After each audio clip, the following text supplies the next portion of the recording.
Your IRS tax problems? Have you received notices from the IRS threatening to garnish your wages, levy your bank accounts, or seize your property? You need an ally. Allies Tax Relief has tax attorneys and enrolled agents that are ready to fight for you. They have saved millions for taxpayers just like you. Allies Tax Relief can help put a stop to IRS collections and, most importantly, negotiate your tax debt. Here's Brenda, a happy client of Allies Tax Relief. I owed the IRS around $57,000, and they're about to start garnishing my paychecks. I heard a commercial on the radio about Allies Tax Relief, so I thought I'd give them a call. After a day, they were able to at least stop the garnishments, and after a few months of negotiations, I walked away owing the IRS only $301. If you owe the IRS, call Allies Tax Relief right now for your free consultation. Call 800-230-5174. 800-230-5174. That's 800-230-5174. Common Spirit Health. Hospitals, clinics, and caregivers all connected to advance healthcare in Colorado, Kansas, and Utah. Healthcare with human kindness is here. Hello, human kindness. Traffic and weather together, brought to you by Sinclair's DinoPay app. Save up to 20 cents per gallon. Here's Ricky Meese. Still seeing residual delays on both directions of Redwood Road near 2700 North. This is between Camp Williams and 2100 North. And not sure if we had an accident there or not, but just anticipate those if you're trying to get through that stretch of Bluffdale. Valley Freeway traffic, no accidents, no delays. But it looks like we may have a little bit of trouble in traffic with a tractor trailer over to the shoulder. Southbound I-15 near Warm Springs Road. And the crash has been cleared in Big Cottonwood Canyon. Traffic starting to move again, but still seeing some residual delays. Looking for suspense, intrigue, and thrill? Download the new audiobook, The Fear of Silence. Powerful, riveting, 4.6 of 5 stars on Amazon. Everywhere audiobooks are sold. Ricky Meese in the KSL Traffic Center. KSL weather. Looks like the snow is going to taper off tonight. We'll get scattered showers until then, though. The weekend looks dry and cool. Right now, 36 degrees with cloudy skies. I'm Dan Bomas from the KSL Common Spirit Health Studios. Listen online at kslnewsradio.com. We're Utah's news, traffic, and weather station. Inside Sources. Inside Sources. America's voice of reason. Boyd Matheson on Utah's home for elevated conversation. Inside Sources on KSL News Radio. Well, for months and months, the Republicans demanded border security be included in order to pass a bill that would deliver aid to Ukraine and to Israel. Well, they got what they asked for in some ways, and then they passed based on the process. On the Democratic side of the aisle, Democratic Senator Menendez from New Jersey likewise called out all of his colleagues in his party for accepting a deal that they would have decried and tried to derail had it been offered verbatim under former President Trump. So the question is anyone left seriously on the inside who is willing to do the job of governing and crafting law? Let's begin. Think you know the news of the day? Think again with Boyd Matheson on KSL News Radio. So it is time to think again about all of this. As we've gone through the week this week, of course, the ebbs and flows of the political clamor and chatter around border security, around aid for Israel and aid to Ukraine has gone back and forth in a head-spinning fashion. And it doesn't matter where you fall on any of it because you can say that both parties have been on both sides of the issue. And at one point calling for one thing and then moments later decrying that very same thing, supporting something that has to be in a bill and then saying we can't pass it if it is in the bill. And both sides are guilty of this. And so where does that leave it? It leaves us with nobody governing. It leaves a lot of people who are just there to have a platform versus those who are there to actually govern and do the work. And all of that leads us in a place, as they all head home for the weekend, by the way, of now what? Now what do we do? Our border's not secure. There's been no improvement on anything there, nor has there been an inch of progress been made in providing aid for Ukraine or Israel. So now what do we do? Well, let's kind of break it down for you. Earlier this week, Senate Majority Leader Chuck Schumer commented on the prospect of foreign funding, the aid bill, and whether even if something was done in the Senate, could it possibly pass the House now? The majority of Republicans in the House said they want to do Ukraine, they want to do Israel, and we hope that if we pass it in the Senate, that the House would then rise to the occasion. The House is in chaos. It doesn't behoove the Speaker well to block everything because 30 hard right-wing people just want chaos like Donald Trump does. All right, so again, a lot of the politics in there. Chuck Schumer's not wrong on the mounting pressure on Speaker of the House Mike Johnson. The interesting thing to me is now you've got this standalone bill, which has only the aid packages, which includes Israel and Ukraine and some for Taiwan and a few other things. And now that's passed the Senate, the first hurdle in the Senate, which is the cloture vote, which is usually where you hear the word filibuster. You have to get to 60 on that. And there were 17 Republicans who joined their fellow Democrats, with the exception of Bernie Sanders, who voted against it, to pass that and get onto the bill. So what we'll be watching in the Senate when we reconvene next week will be what amendments are offered. What does the debate look like and shape up to be? And will that same number of Republicans be able to vote for the final version of that bill before it's sent over to the House? Now, regardless, even if all of the Republicans decide, well, we got some amendments, we made some changes, and so now we're good with it, or if they say, nope, we're out, the Democrats can still pass it now because they have 50 votes. Plus, if they need to, they can always lean on Vice President Kamala Harris, who can cast a deciding vote as the vice president in the Senate. So that's the thing we're going to be watching as we roll into next week, is what does that debate look like? What do those conversations look like? Because that is how things will get framed as it relates to the House. Chuck Schumer mentioned specifically the pressure that it would be putting on Speaker Mike Johnson, that he can't just say no to everything. I think if there is a large number of Republicans who vote for the final version of the bill, again, strictly aid to Ukraine, Israel, and Taiwan, if you get 17 or 20 Republicans, then everything changes. Speaker of the House may say it's dead on arrival. If there are 20 Republican votes in the Senate, that constitutes resurrection for that bill in the House of Representatives, and I think he would have to bring it to the floor. Let's go to Speaker Johnson. After the series of failed House votes on passing Israel aid, failing to impeach Department of Homeland Security Secretary Mayorkas, Speaker Johnson gave some comments to the press about kind of the mess that is the democratic process. It was a mess what happened here, but we're cleaning it up. And I don't think that this is a reflection on the leader. It's a reflection on the body itself and the place where we've come in this country. What we need to do in a time like this, in a time of great challenge, is lead on principle, and that's what we're doing. Again, the process is messy sometimes, but the job will be done. So focusing on the process, in some ways that's a good thing. When you're losing, you tend to focus on process pieces, or you complain about the rules or the referees. And the speaker didn't go quite that far, but he clearly is a little frustrated with where he is, and he's sort of in a little bit of a box canyon in terms of what they've gone down. He was very adamant going in as Speaker of the House. We're not going to do aid for anybody until we secure our border, only to have that become something that they would face and then say, nope, we're not going to do it with border security in there. So now if the Senate sends over a bill without border security, I think that's going to be tough for the speaker to maintain some credibility in terms of a negotiator and a leader.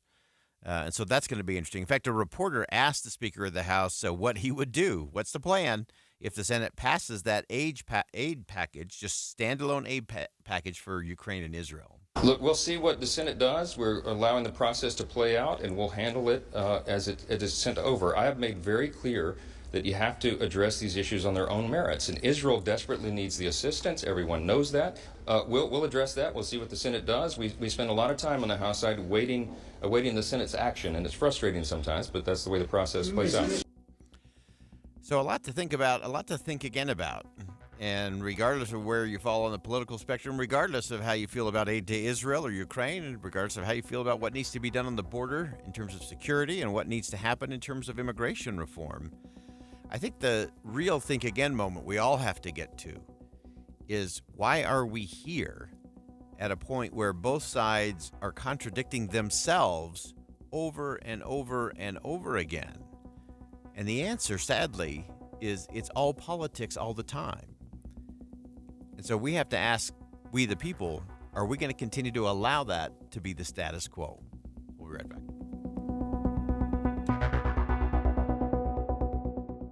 Think again on Inside Sources with Boyd Matheson. Our lives are full of choices these days. Some are less important. Look at all these shows and movies. I don't know what to watch. But other choices are key to the way we understand the world and our place in it. When you select KSL, listening on Alexa or in the car, You've made the right choice. you could choose to do nothing. You could opt out. So thank you for engaging, for choosing this station. KSL News Radio. Start of the new year, time to get your financial house in order and get it stronger. Not just maintain, it's time to get stronger, and you can do that with our friends at Hercules First Federal Credit Union. They've been doing this since 1946. They know their way around the block. They know their way around your finances and how they can be most effective. Right now, you can look at all kinds of options. Mortgages with Hercules First Federal Credit Union, conventional, government loans. They really understand the lending market. They know how to match and beat all the most competitive rates out there. Above all, they're going to give you a stress-free experience and give you the mortgage you need so you've got confidence in your future. At Hercules, you can also get your gold tier checking account with unlimited identity theft protection, cellular care coverage, and all kinds of travel rewards and benefits to boot, because that's what they do at Hercules First Federal Credit Union. You can find their locations, as always, in Taylorsville, Harriman, Riverton, or Salt Lake City, or you can always find them online, HerculesCU.com. That's HerculesCU.com. Les Olson IT is now a Rico Graphic Arts and Production Systems dealer. Rico chose Les Olson because of our reputation for superior service and national recognition. Les Olson IT chose Rico Graphics because they're the best value compared to other commercial-grade printers. Rico excels in high volume, high speed, high resolution, and offers an exciting fifth color. Learn more at lesolson.com. Les Olson IT. You're the one they take on road trips, the one they show their favorite song to, the one they call asking for advice. You know their favorite snack, their safe spaces, and the phrase they don't realize they say. You're the one who knows what makes them smile and what doesn't. And because you know them so well, you'll know when their thoughts are darker than normal. So, if you notice they're having thoughts of suicide, ask to hold on to their gun, if only for a few days. It could save their life. Learn more at liveonutah.org. Bish's is skipping this year's big RV show for a big reason. It costs each dealer a fortune, and guess who gets stuck with the bill? Yep, you. So skip the big show expense and come to the Bish's Better Than Show pricing event for free admission, free parking, and better than show pricing on new and used RVs. Only at Bish's RV in Salt Lake and American Fork, February 12th through the 17th and President's Day. Better pricing's big, but better selection? That's huge. Instead of spending your money to see a handful of models hauled to the show, you're getting better than show pricing on our entire inventory of new and used RVs. You'll find pricing as low as $140 per month on approved credit, plus clearance pricing on all remaining new 2023s. You'll also make 0 payments until May on approved credit and get generous trade-in offers on your current RV. Start shopping now at skipthervshow.com. Better brands, bigger selection, lower than show pricing, and free admission? Why settle? Come to the Better Than Show pricing event at Bish's RV in Salt Lake and American Fork, February 12th through the 17th and President's Day. Bish's RV, where memories begin. Stock number 73504 and 76976. Based on 20% down, 8.99% APR for 180 months. Subject to prior sale. See dealer for details. The biggest hunting show in the West is back, along with Utah's top 200 hunting permits for just $5 each. It's the Western Hunting and Conservation Expo in Salt Lake City, February 15th to 18th. Talk with hundreds of guides, outfitters, and exhibitors. Book a hunt, see the latest gear, and best of all, you could hunt Utah's biggest bucks and bulls for just $5. It's all at the Western Hunting and Conservation Expo, produced in cooperation with the Utah Office of Tourism. Get tickets and details at huntexpo.com. Maybe Washington didn't ski. Maybe Lincoln didn't shred. Okay, could be, but I know they'd have no objections to you taking a run in their honor. So get ready. President's Weekend at Bear Lake is simply the best of Utah and the best place to celebrate our president's big days. You'll uncover 3 of the most beautiful cross-country and snowshoeing trails in Utah, or jump into a snowmobile and catch some awesome trails and over 350 miles of backcountry snowmobiling. No matter how you like your winter sports, Bear Lake is ready, and President's Weekend is the perfect time to celebrate. So pack up the family and play your way. And when you choose President's Day to play in the snow, you'll find family-friendly getaway and lodging deals, too. Start at bearlake.org and learn more about President's Day at Bear Lake. bearlake.org. Lodging, activities, family events, even ice fishing. It's winter at its best, all at Bear Lake. Visit bearlake.org for details. bearlake.org. Any Hour Services can help you make sure your furnace keeps you warm this winter. Whether you need a tune-up, a repair, or a second opinion about replacing it, call Any Hour Services or visit anyhourservices.com. With the 3 things you need to know this hour, I'm Dan Bomas. First, the Democrat running for governor of Utah thinks sending National Guard troops to the border in Texas is a waste of resources. Second, those stickers we've been putting on our license plates in Utah could become a thing of the past. And third, Vice President Harris is defending her boss, saying remarks about President Biden's memory are politically motivated. 36 degrees and cloudy right now in Salt Lake City. Back to Inside Sources on KSL News Radio. Get deeper insights on the news from Inside Sources.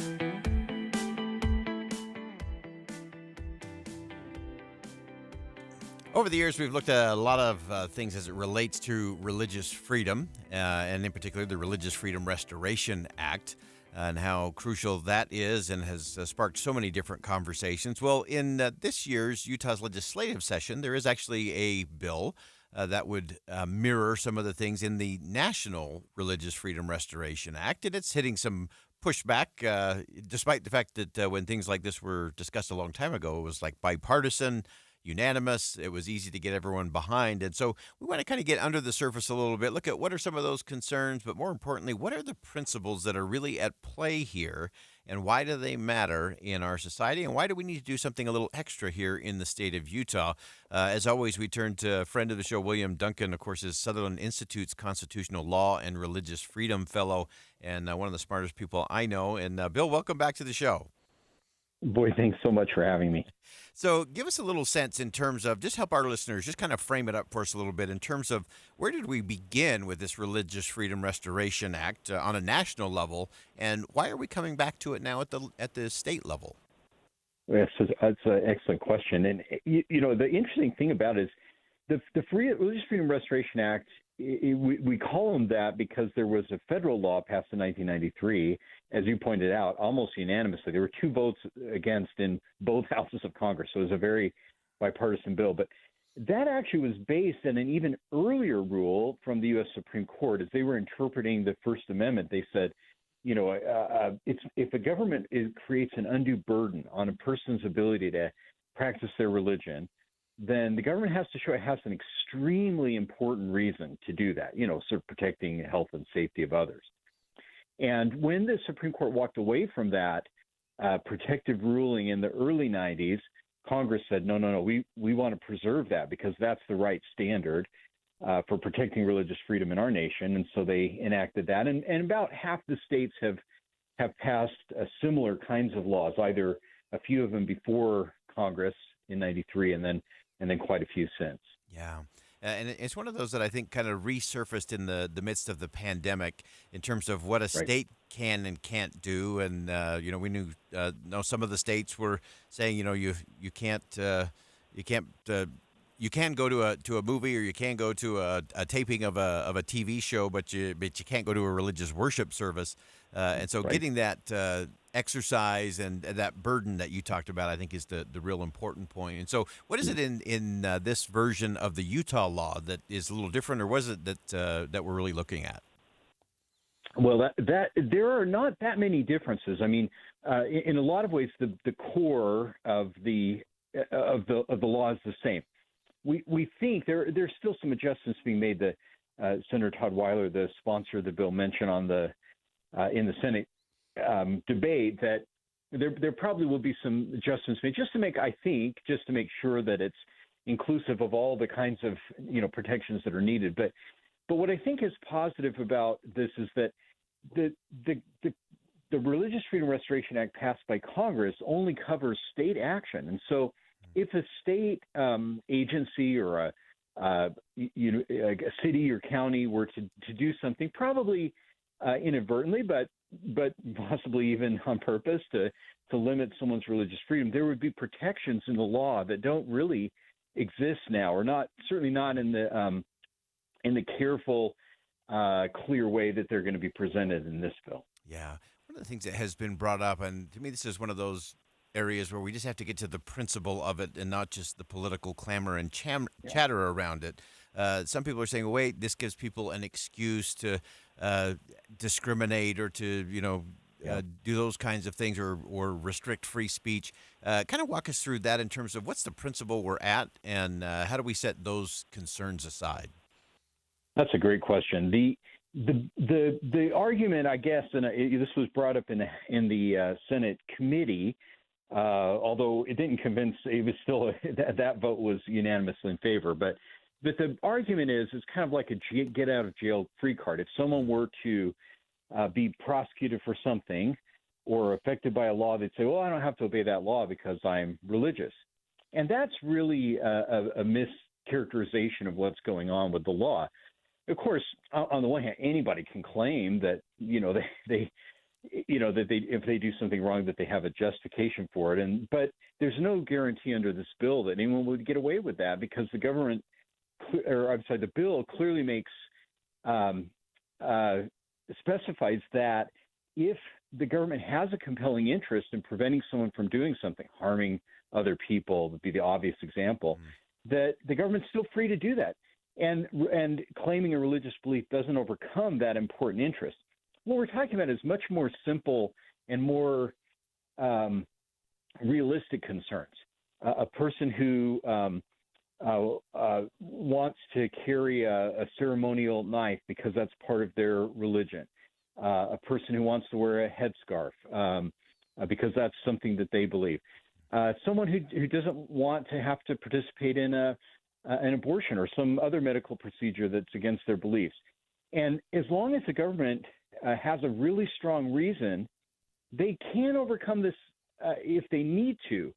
But in these kinds of situations we're describing, the kind of the run-of-the-mill conflicts, there's no need for the government to interfere with people. It can allow both the government's position to be honored, but at the same time allowing people to act on their beliefs. And we don't have to have a conflict. And I think that's what's so positive about this bill, is that it establishes that principle. Yeah, I think that's so important and so vital for us to kind of get and connect all of those dots, which is why we have you come on to help us do that, because it's so important for us to recognize that this is doing multiple things in a really powerful way. One, it's setting a very high bar for government in terms of if they are going to impose or restrict or cause a burden, whether it's a headscarf, as you said, or something along those lines. It's got to be a pretty high bar for the government to be able to say, yeah, that's a threat, or that's a problem, or could inflict harm on the public or society.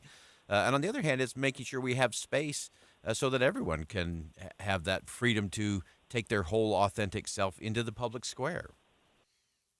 Yeah, that's really well said. That is exactly right. And I think one of the benefits that sometimes we don't think about is that when we enact legislation, it's not because we're necessarily trying to establish punishments or for people who disobey, as much as to kind of guide the direction that we go in the future so we can avoid having conflicts and lawsuits. And at this point, these protections, I think, are probably assumed by most people, but they're not actually protected or not actually granted. And this would make clear, no, that situation is changing. And I think it puts all government agencies on notice. Let's figure out a way to accommodate people of faith in the practice of their beliefs in reasonable ways that don't harm others. And I think it will end up, if this is passed and well understood, I think it'll end up resolving a lot of problems before they even arise into public controversy. Yeah, great insight, great perspective as always, Bill Duncan, Southern Institute's Constitutional Law and Religious Freedom Fellow. A fantastic piece at Deseret.com. You want to check that out today, Deseret.com. Bill Duncan, and a great opinion piece. What would Utah's version of the Religious Freedom Restoration Act look like? Now you know, now you can connect the dots, and now we can have a very different kind of conversation. Bill, as always, thanks so much for joining us. Great perspective. Thanks so much, Boyd. Again, that's Bill Duncan, Sutherland Institute's Constitutional Law and Religious Freedom Fellow. It's a great piece. It'll get you thinking about a whole host of things. And I think to Bill's very last point, talking about the fact that a lot of us assume a lot of these things are on the books or part of law. And in many instances, they're actually not. And so I think what Senator Weiler is attempting to do with this particular bill is to make those protections very clear, very strong, and also have very strict rules in terms of what the government and agencies can do when infringing on those.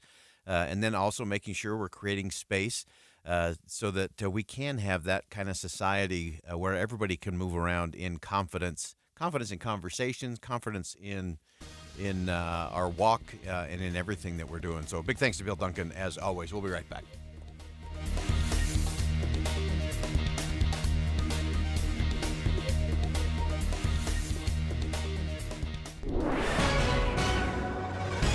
It's 1:30 at KSL News Radio. I'm Dan Bomas. KSL's top local story this hour. A Kaysville police officer was severely injured in a head-on collision this morning. The officer was trying to stop a wrong-way driver on southbound I-15. The driver had no injuries, was taken into custody for suspected DUI. The officer, reported to have moderate to severe injuries, had to be extracted from his car. You're not imagining things. It's been warmer this past month, and KSL TV meteorologist Kristen Van Dyke says the warm temperatures have been turning our snow into water. In a normal month, we have about 1.3 inches of water, but snow, when you translate that out for snow, it's about 10.9 inches. That's an average for February. Van Dyke says so far this month, 1/10 of an inch of snow, but 2.3 inches of water. Our top national story this hour from ABC News. A major shakeup of military leadership in Ukraine. President Zelensky replacing his top general as Russia intensifies its attacks. ABC News foreign correspondent Tom Sufi-Burridge has more. Now is the hardest moment for the Ukrainian military in this war in more than a year. Leaders here in Europe are expressing concern. All eyes are on Washington. They're looking to see whether Congress will let the White House send more American military aid to Ukraine. And that new Ukrainian military leadership really needs it right now. There's a bill in the U.S. Senate that would provide aid to Ukraine and Israel without including additional spending on border security. Your money at this moment, the Dow Jones average down on the day still, 63 points below where they started. NASDAQ, on the other hand, is up 187 points right now. And our KSL weather, the snow will taper off by tonight, the scattered showers we've had. The weekend looks mostly dry. That's next. KSL News Time, 1:32. We hope you have the right app on your phone for news. You probably have dozens. But the KSL News Radio app, well, it makes our live stream super easy. Plus, our talk shows are right there as podcast for your workday. That's the app for KSL News Radio. Derek Overstreet, founder of the New Millennium Group. We're a financial planning firm. Listen, we're fiduciaries. We have advisors standing by right now to take your call. That's 888-999-6370. 888-999-6370. The reason you're going to want to call is we're going to help you retire 3 to 5 years before you thought possible. Now, imagine how that would be if you could actually retire 3 to 5 years sooner than your plan was. The way we do this is by putting together a step-by-step plan, taking into consideration any rental properties that you have, any pension income that you have, your Social Security. Listen, we put that all together for you in writing. It will allow us to build your income based on inflation. You know, inflation has been rapidly rising. You and I both need a plan that whatever we start out our income at, in 5 or 10 years, we're going to need 40% more income. So if you're one of those people listening and you'd like a plan in writing, give us a call at 888-999-6370. That's 888-999-6370, or go to utahsfinancialplanner.com. Tim Jr. here from RGS Exteriors. And did you know that we get a bunch of service calls per year from people who didn't even hire us? That means they originally hired someone else to replace their siding, gutters, and windows. Then later, when a problem popped up, they tried to call their contractor back to fix it, only to find out that the contractor has ceased to exist. They're gone, done, out of business. You have reached a number that has been disconnected. At RGS Exteriors, we've been serving Utah for 70 years. As a fifth-generation owned contractor, we've got customers who are the grandkids of our customers we had in the 1950s and 60s. We're not going anywhere. We will be here when you need us, period. For siding, gutters, and windows, now and forever, call RGS Exteriors at 801-280-3110 or visit at rgsexteriors.com. That's 801-280-3110 or rgsexteriors.com. It's time for the Sportsman's Vacation and RV Show, February 16th through the 19th at the Mountain America Expo. Save $2 at UtahRVShow.com. Traffic and weather together, brought to you by Sinclair's Dino Pay app. Save up to 20 cents per gallon. Here's Ricky Meese. We have an accident northbound I-215's West Belt 700 North. The left lane is blocked to traffic. Also a crash. I can't see the accident, but it has caused a little bit of delay eastbound I-80 prior to Bangor Highway, but those delays are easing. This weekend, Crossroads of the West Gun Show comes to the Mountain America Expo Center in Sandy. Get great deals on guns, plus you can buy, sell, or trade at the show. Ricky Meese in the KSL Traffic Center. KSL weather. The scattered snow showers will continue into the evening, but then things will dry out, and the weekend looks pretty much cloudy but cool and dry. Right now, 32 degrees with cloudy skies. I'm Dan Bomas from the KSL Common Spirit Health Studios. Listen online at kslnewsradio.com. We're Utah's news, traffic, and weather station. Inside Sources, an inside look at 2024 presidential politics. It's that time of the week where Inside Sources gives you an inside look at what's going on the presidential race for 2024. And this week has been an interesting one. Of course, it's been a little more quiet on the Republican side this week with only the primary/caucus in Nevada going on this week. And of course, in the primary, none of the above was the winner on Tuesday. And then former President Trump was the winner on Thursday, actually taking the delegates. It's also been interesting, again, from a purely political standpoint. It was a very good front end of the week for the Democrats. The chaos in Congress with the Republicans gave them all kinds of talking points in terms of what's broken, what's not working, and how Republicans simply cannot govern. That's good politics for the Democrats. And that was really the message of the entire week right up until yesterday. Yesterday, of course, the report came out in the investigation of President Biden over the retention of classified documents that, of course, came from his time as vice president of the United States.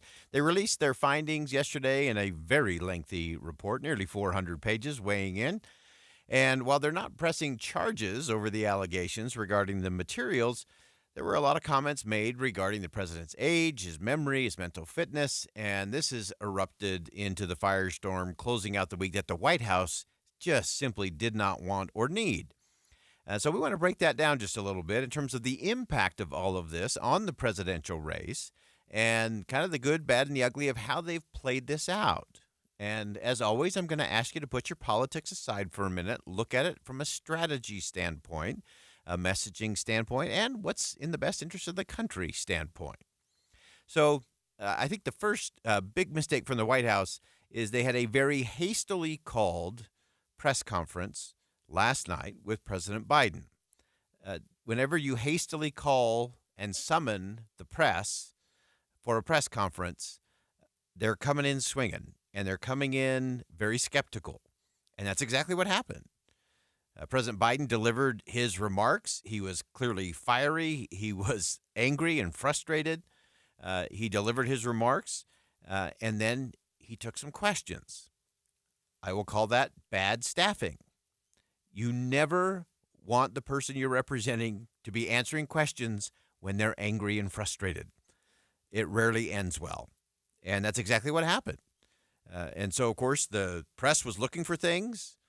The president shot back and forth on a couple things. The president made a gaffe about the president of Mexico, confusing some world leaders, and it just reinforced all the wrong messaging. And so that was the real challenge to it. As the president said, in the press briefing. He was trying to dismiss the concerns about memory and was asked about some of the phrasing in the report. Here's how the president responded last night. I'm well-meaning, and I'm an elderly man, and I know what the hell I'm doing. I've been president, and I put this country back on its feet. My memory is not good. My memory is fine. My memory, take a look at what I've done since I become president. None of you thought I could pass any of the things I got passed. How'd that happen? You know, I guess I just forgot what was going on. All right, so that was a unmitigated disaster of a response by the president. Because he was angry, because he was frustrated, he violated all the rules of communication. You never repeat the charge. He repeated the charge. He says, I know what I'm doing. If you have to declare it, you're not it. It undermines your credibility. Goes back to my memory is fine, or how did I get all this done? I guess I forgot. So he played into all the wrong emotions and reactions. It's why we always say, give a speech in anger and you'll deliver the best speech you'll ever live to regret. And I think it was a big mistake. I think it was bad staffing by the White House to put the president out there last night. They issued a statement about the report itself, which I thought was actually very good. And had they just left it at that, the media on a Friday rolling into the Super Bowl would have been done. It would have been over. But they didn't. They put the president out there. They get all of this additional fodder, and then they have to keep cleaning up. And now this has legs. Now this has become part of the narrative and part of the challenge for President Biden and for his campaign going into re-election. Now, I will say the super staffer of the day in Washington, D.C., is the spokesperson for the White House counsel's office, Ian Sams. Just about an hour or so ago, he spoke during the White House press briefing. He was asked about all kinds of things relating to the report and relating to what the president said last night. He gave a masterclass in how to do a press briefing. I want you to listen for just a second.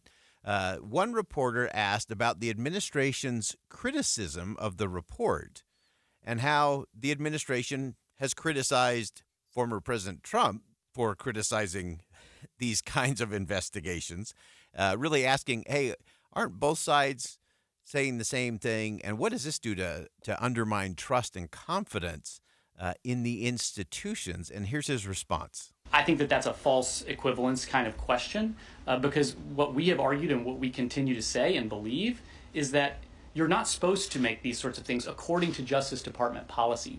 The president, when he ran, talked about how important it was to restore the rule of law. And he understands that. And he talked about this last night about the appointment of the special counsel and sort of how he felt about that. This is a president who is committed to restoring those norms. And I think when we object to some of the gratuitousness in the comments that you're asking about, they are criticizing that this does not follow those norms. All right.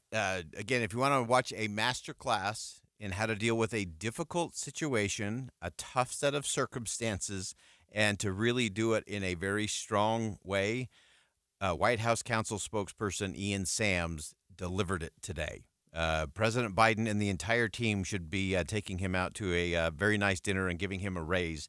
In fact, if I were the White House press secretary, Karine Jean-Pierre, I would be nervous about my job because Ian Sams showed what we haven't had at that podium really for a long, long time. You can go back a few administrations to find White House spokespeople who could do what Ian Sams did today in terms of framing an issue, getting to the principle and the heart of it, disputing things that are either erroneous or irrelevant or just political, and then bringing it full circle as to how do we actually move forward.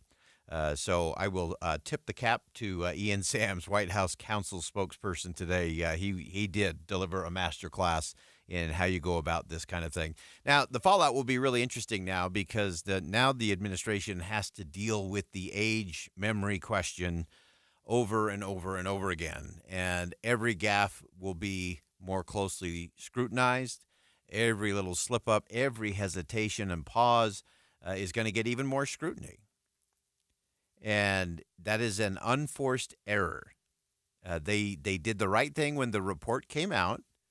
They issued a statement from the White House that talked about the facts of the case, Talked about the fact that the prosecutor determined that no charges would be filed and that there was nothing else moving forward, that the case was done.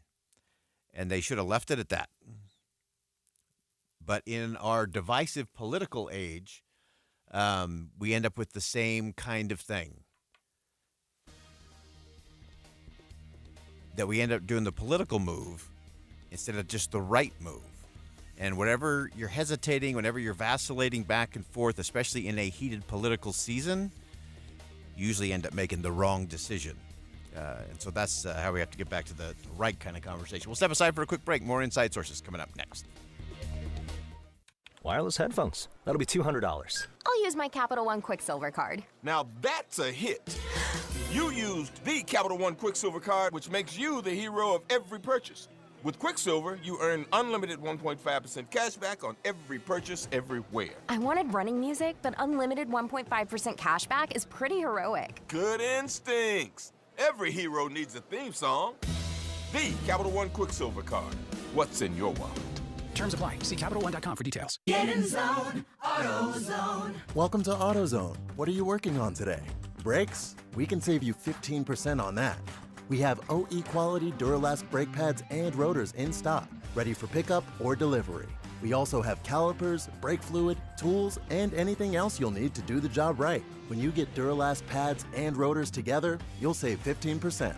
It's just part of what makes us America's #1 brakes destination. Get in zone, AutoZone. Getting your biggest tax refund from Jackson Hewitt can lead to some spirited reactions. Jackson Hewitt! Jackson Hewitt is so sure that you'll get your biggest refund that if they don't, you get your money back plus $100. Jackson Hewitt! And Jackson Hewitt also guarantees the accuracy of your return for life.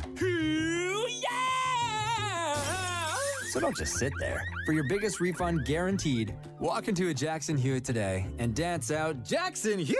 Yeah! I started vaping my freshman year of high school, mostly because all my friends had vapes. I wanted to fit in with them and look cool and be a part of everything that they were doing. The hardest part about quitting for me was all my friends still hitting their vapes right next to me. It was really frustrating and confusing when I was trying to quit because in my head I knew I didn't want to do it anymore, but for some reason my brain still wanted it. No quit story is the same. For free support, text Kick Nicotine to 66819 today. Big news! Tuacahn Amphitheater's 72-hour single-ticket sale has just been extended. From now until February 10th, you can save big on tickets to any of 5 spectacular Broadway musicals that have never been seen at Tuacahn before. When you buy a Broadway ticket, you'll get the second one at up to 50% off. You'll also get access to the brand new cushion seats in rows A through O before they're sold out. Just use promo code 72radio at checkout. Go on a European adventure in Anastasia. Feel the magic of Disney's Frozen.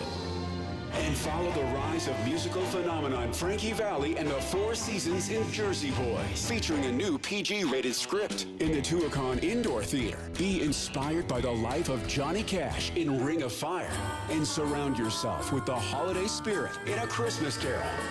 This sale ends February 10th. Visit tuacahn.org today and use code 72radio at checkout. That's tuacahn.org. For over 100 years and 4 generations, my family has provided quality installations from the most well-known brands in the heating and air conditioning industry. Hello, I'm Brian Jackson with Manuel Plumbing and Heating. Now, until March 1st, purchase a high-efficient home comfort system and receive a free bypass humidifier or a 5-inch media filter to complete your new system. Give us a call and let one of our knowledgeable sales staff provide a free in-home consultation on what Manuel can do for you and your home. Be sure to ask about rebates and our financing options. Call Manuel today, 801-262-4671. KSL Broadcast Group contests are open to participants 13 years of age and older that are residents of Utah, Idaho, Wyoming, and Nevada, unless otherwise specified. Employees or agents of the station, Bonneville International Corporation, or other area radio stations, or any entity associated with the contest may not enter. Persons who have won in the last 90 days from a station contest or event are not eligible. Full general contest rules are available at kslnewsradio.com. Are you ready for Valentine's Day? Visit Shane Company for a last-minute gift that won't feel last minute. We have the largest selection of fine jewelry in every price range. From on-trend necklaces with colorful gemstones to classic diamond earrings, every piece is lovingly crafted and backed by our free lifetime warranty. We'll help you find the perfect gift, and it will look like you've been planning for months. P.S. They'll never know you waited until the last minute. Give a Valentine's Day gift that was made to shine. Shane Company. Fine jewelry since 1929. Okay, that's good. Whoa, Dave! Sorry, I'll go grab some paper towels. You can't let Dave pour things. He works at JCW's. They fill stuff up past the brim over there, like their milkshakes. They're thick, rich, and oh my gosh. Delicious? Oh no. Dave's filling up Crystal's car for her. Dave, stop! Hey, this is Clark for JCW. Stop into any of our 5 locations today. We're located in American Fork, Thanksgiving Point, Provo, South Jordan, and our new location in Harriman. Come in and see why at JCW's we believe in quality, and a lot of it. With the 3 things you need to know this hour, I'm Dan Bonas. First, a police officer was injured and had to be extricated from his patrol car after he stopped a wrong-way driver on I-15. Second, February's been wet so far, even though we haven't had all that much snow in our valleys. And third, Ukraine is getting desperate for military aid from the United States as it replaces its top military leadership. Right now, 32 degrees and cloudy in Salt Lake City. And back to Inside Sources on KSL News Radio. Hear elevated conversation on crucial issues. Boyd Matheson on Inside Sources. Welcome back to Inside Sources here on KSL News Radio. It's great to be with you today, as always. And as we round out the week and round out hour number 1 of the show, we're going to take a really interesting look at a brand new book that's coming out just in time for Valentine's Day. And it has a very simple declaration: get married. Why Americans must defy the elites, forge strong families, and save civilization. Brad Wilcox, of course, is a great friend of the show, professor of sociology and the director of the National Marriage Project at the University of Virginia, the Future of Freedom Fellow at the Institute for Family Studies, among many other things, is a prolific writer and an extraordinary thinker, which is why we love to have him on the show. And Brad, welcome back. It's great to be here, Boyd. So let's jump into get married. It doesn't get much more simple than that. And, of course, marriage and family has come under assault from a lot of different places and spaces these days. Make the case. Why should we stick with the declaration, get married? Well, Boyd, there is no group of Americans who are less lonely, more financially secure, or happier than married men and women today. That's what we're seeing in the data. Of course, we're also seeing, unfortunately, Boyd, a lot of polling is telling us that younger adults, especially younger women, think that marriage and motherhood are not going to be the pathway to them for happiness. And yet, in my research, what I find is that there's no group of Americans who are happier than married dads and married moms. So married moms, for instance, are almost twice as likely to be very happy compared to their single and childless peers. It kind of just gives you a quick sense of what the research is telling us about the links between thriving and marriage today in the U.S. Yeah, I think that's so important. And I always love and appreciate how you go about it from the data. You let the data drive, and then we can look at the results and say, okay, that's reality. That makes sense. And so both in terms of that security and strength, that happiness factor, but also just that thriving component, I think is so important. You actually had a piece in conjunction with your book, which will launch next week in the Wall Street Journal today, talking about the myth of the soulmate and kind of how that's gotten us a little sideways in terms of a country. Yeah, so I think really since the 1970s, you've had a much more kind of individualistic approach to marriage. And part and parcel of that is sort of thinking about marriage as just a soulmate relationship. It's just something that's kind of going to make you feel, romantically, emotionally, erotically connected to your spouse, and kind of lost the connection to kids, to kin, even cash, if you will. And so what I'm arguing in this Wall Street Journal piece is that couples who kind of think about marriage just through that soulmate lens, who kind of just think about it in terms of someone who's going to make me feel good, as kind of like this instant connection that we're always able to maintain. It's going to be kind of a frictionless, love relationship. Those couples are going to be headed for disaster because every marriage has difficult chapters, difficult moments, tough times. And by contrast, couples who've got a more, what I call a family-first approach to marriage, who recognize and realize that, yeah, romance is important, but it's also important to kind of, pay the bills, care for the kids, support your older parents or your in-laws. Couples who have kind of that more thicker institutional family-first model are more likely to be stably married, it looks like from the data. But also, and this is, I think, what's surprising to some young adults, especially today, they're more likely to be happily married because they've got, a richer and thicker view about marriage that's also more aligned with serving your spouse and serving your kids. And I think as we think about it, we recognize that when we kind of are just pursuing our own desires, that's actually the path to ruin. And by contrast, kind of live a life that really is putting our wife, our husband, our kids as our priority is actually more likely to engender a sense of satisfaction, meaning, and happiness. Yeah. One of the things that I love in the book, Brad, is that you take on this kind of the false choice of you're either in a transactional relationship where it is just paying the bills and it's cold and it's, again, a series of transactions every day of keeping things going, or it's this soulmate, romantic, traveled the world and never have another worry. And as you just described, it's about building those thick relationships and extending those, not just in your own nuclear family, but out into your neighborhood and your community and beyond. Yeah, so I think one of the challenges facing, couples today is that too many people don't have, a broader network of friends that they're kind of cultivating. And I think it's important to appreciate that your spouse can't meet every need that you might have or, kind of help you become a better person entirely on their own. So Americans who are connected to churches, who are connected to, sports, adults, sports leagues, voluntary groups, any number of other community organizations and, are cultivating friendships on, kind of a regular basis are just more likely to be flourishing in their marriages and then also in life more generally. Yeah. And then as we kind of bring it full circle, talk to us for just a minute. This was another important part of the book and many of the other pieces you've written recently. And that is the fact that there is kind of this group that is the elite group that is saying, pursue your own path, do your own thing, do what feels good. Why is that the myth? And where is it that we need to change the conversation to create space for these kinds of relationships to really thrive and flourish? So I've talked about kind of like a Midas mindset. I gave obviously a talk about that at BYU not too long ago, and I gave examples from the media, from Bloomberg.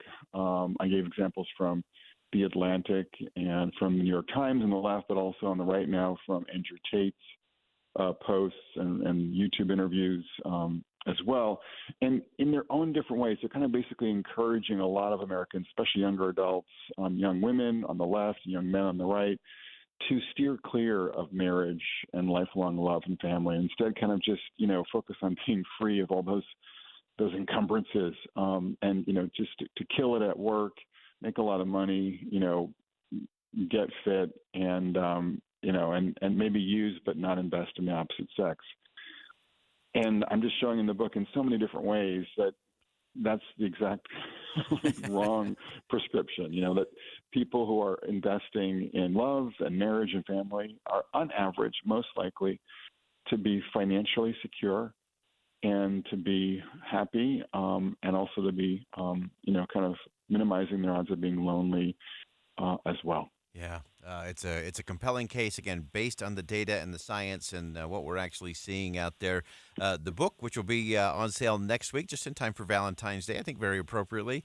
The book is titled Get Married, Why Americans Must Defy the Elites, Forge Strong Families, and Save Civilization. It's a real crucial conversation and just a powerful look at what's real, what's not, and what actually leads to happiness, success, and thriving for everybody, not just individually or as nuclear families, but as a society as a whole. Brad Wilcox, as always, it is so great to have you on the program, and best of luck with the book launch next week, and we look forward to having you back to continue the conversation real soon. Thanks, Boyd. I appreciate the interview today. All right. Again, that's Brad Wilcox, professor of sociology and the director of the National Marriage Project at the University of Virginia, the Future of Freedom Fellow at the Institute for Family Studies, non-resident senior fellow at the American Enterprise Institute. And he's someone that I trust because he follows the data. It's not just ideas. It's not just a feeling or a hunch or trying to manipulate things in terms of a particular message or agenda. He follows the data. And the data in this is really stunning and really powerful. And the book is really compelling. It is a great read. Again, check it out. It's called Get Married, Why Americans Must Defy the Elites, Forge Strong Families, and Save Civilization by Brad W. Wilcox, again, out of the University of Virginia. And he is always a delight to have on the program. We appreciate that.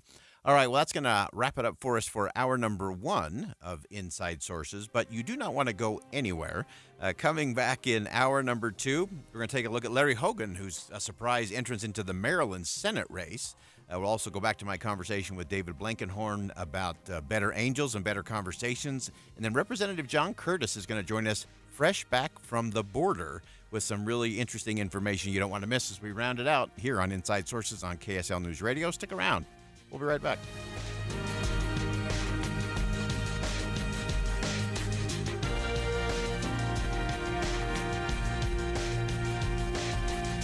KSL FM Midvale. KSL Salt Lake City. From the KSL Common Spirit Health Studios, this is KSL News Radio. Utah's news, traffic, and weather station. It's 2 o'clock at KSL News Radio. I'm Dan Bonas. KSL's top story this hour. Registering your car is an annual hassle. Now, imagine doing that every month.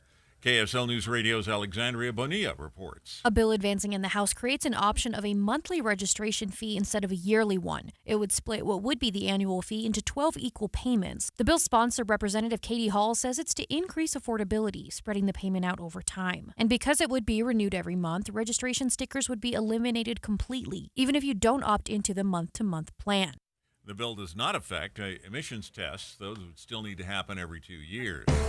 Our top national story this hour.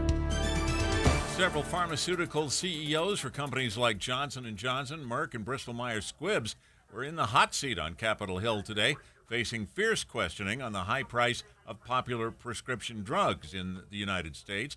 ABC's Whit Johnson has that story. The committee focusing on several popular drugs, saying Johnson & Johnson charges Americans with arthritis $79,000 for Stelara, while the same product is about $16,000 in the UK. And Merck charges diabetes patients $6,900 for Januvia, when that same product can be purchased for $900 in Canada and $200 in France.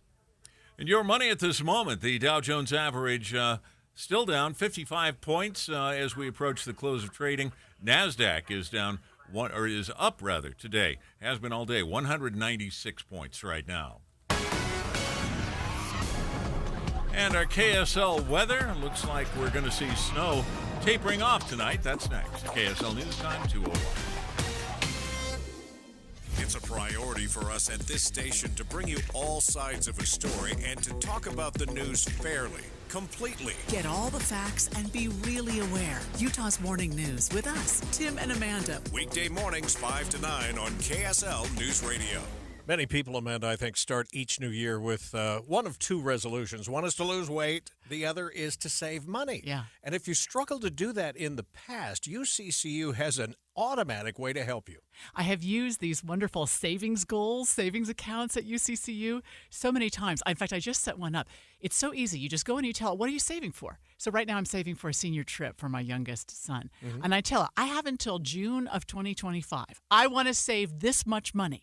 And then it will tell you, all right, well then every month or every other week or whatever you want to do, you have to set aside this much, and it will automatically take it out of your savings account. You can have as many accounts as you want, name them whatever you want, and let's just say you want to save $600 this year. Right. $50 a month will automatically go in, and you're reaching your goals. You haven't done a thing. This is the way to save money and not feel it, which is the way to be successful. So to get started, just log in to their online or mobile banking and click on any of the goals to begin. UCCU.com, Utah Community Credit Union. Love where you bank. If you're trying to decide which gutter protection to put on your home, don't just ask how they'll handle leaves. Ask how they'll handle ice. Tim Jr. here from RGS Exteriors, and that's right. Ice. See, plenty of gutter guards are good at keeping out leaves, but most are made with flimsy materials that can bend, buckle, and break under the weight of too much ice.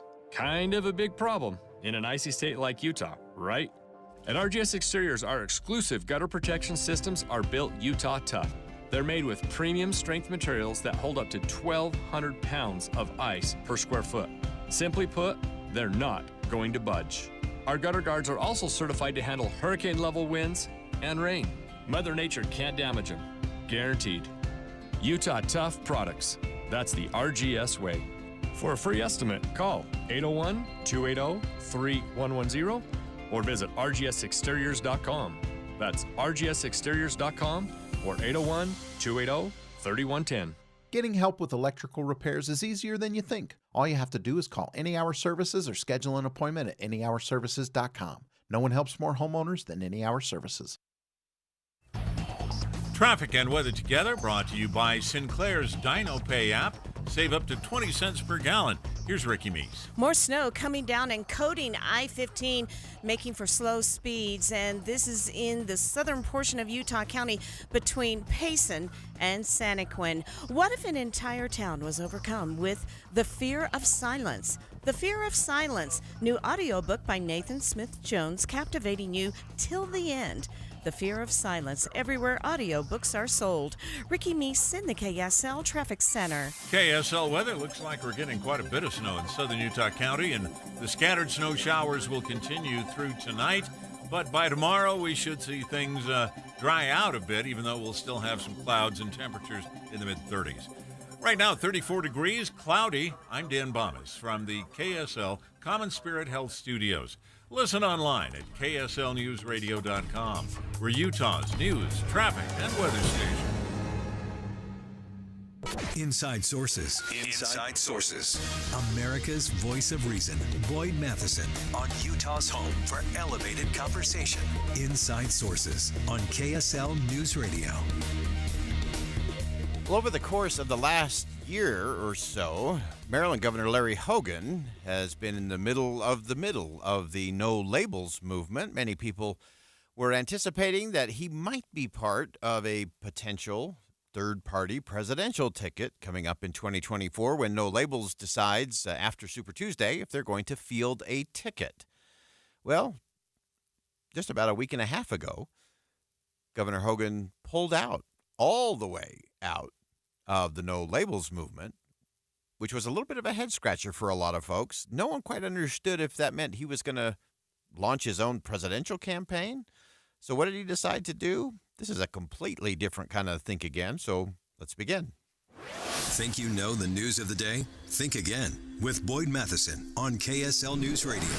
I'm going to start with the confession that this was a major think again moment for me. I was totally stunned when I found out today that Larry Hogan, governor of Maryland, was going to launch not a presidential campaign, not become part of a third-party ticket for No Labels for the presidency, but was launching a Senate run in Maryland. Now, that's a major think again moment for a number of reasons, and we're going to break those down over the course of this segment and why it matters in a lot of different places, not just in that little race there in Maryland. The interesting thing is this is a big shakeup for the overall Senate map makeup. We know that the Senate is very narrowly divided right now, and the Democrats have a tall task. They have a lot of seats that they have to defend this cycle. And this is an interesting thing to look at. If you've never looked at it, of course, senators serve for 6 years. And they're on a rotating basis, and so it kind of moves through about a third of the Senate during each of those election cycles every 2 years. And sometimes it's easier for the Democrats to pick up some seats and maybe take control. And some years it's just a little better map, maybe has some more conservative states and makes it easier for the Republicans to pick up some seats. Well, 2024, the electoral map for the Democrats in the Senate is really rough. They have some very hard seats that they're trying to protect in places like North Dakota, as well as Montana. So they have some really difficult spots that they've got to try to hold on to seats. Maryland was not on anybody's worry list when it came to the Democrats until this morning. when Governor Hogan launched that he was going to get in to the Senate race. So he did his launch with a launch video. That's the new way to do it. You do it online. And Mr. Hogan began by talking about his father's actions in Congress to defy his party. His dad actually voted to impeach then-President Richard Nixon. 50 years ago, my father, Maryland Congressman Larry Hogan Sr., made a very tough decision. He became the first Republican to come out for the impeachment of President Nixon. He put aside party politics and his own personal considerations, and he stepped up to do the right thing for Maryland and the nation. Today, Washington is completely broken because that kind of leadership has become far too rare. Really strong opening statements there from Larry Hogan, hearkening back to his father, a Republican from Maryland, who was the first Republican to announce that he would vote to impeach then President Richard Nixon. And that's really when things began to crack and crumble for the Nixon administration, as it became apparent that there were going to be Republicans who were going to vote to impeach the President of the United States. So Larry Hogan really making that the framework and the cornerstone of his campaign, that he was going to follow the actions that he saw his father take, to buck the political trend, to speak truth to power, to tell your friends when they're wrong, that's the real sign of courage, not just shouting at your enemies, but when you can turn to your friends and say you're wrong and we got to get this right. And so a very interesting start for Governor Hogan as he looks to move into the United States Senate. Now, I will give him just a little caution. In my experience in Washington, D.C., I can tell you that the most frustrated members of the United States Senate are former governors and former business executives, people who are used to executive leadership, getting things done, leading with a vision, and having an army of people who will follow. Legislative leadership, the way you have to function as one of 100 in the United States Senate, is a very different animal.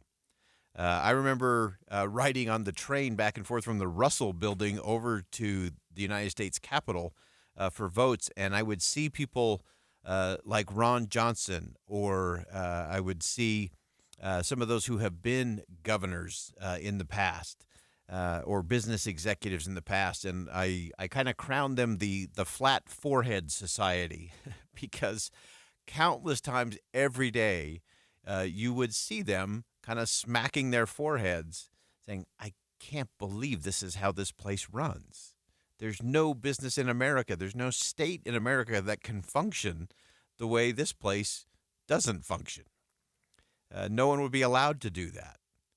And so whether it was a Joe Manchin, former governor of West Virginia, whether it was a Ron Johnson, former big business executive, they were the flat forehead society. I saw them with their head in their hands over and over again, just looking at the frustration factor of all of this.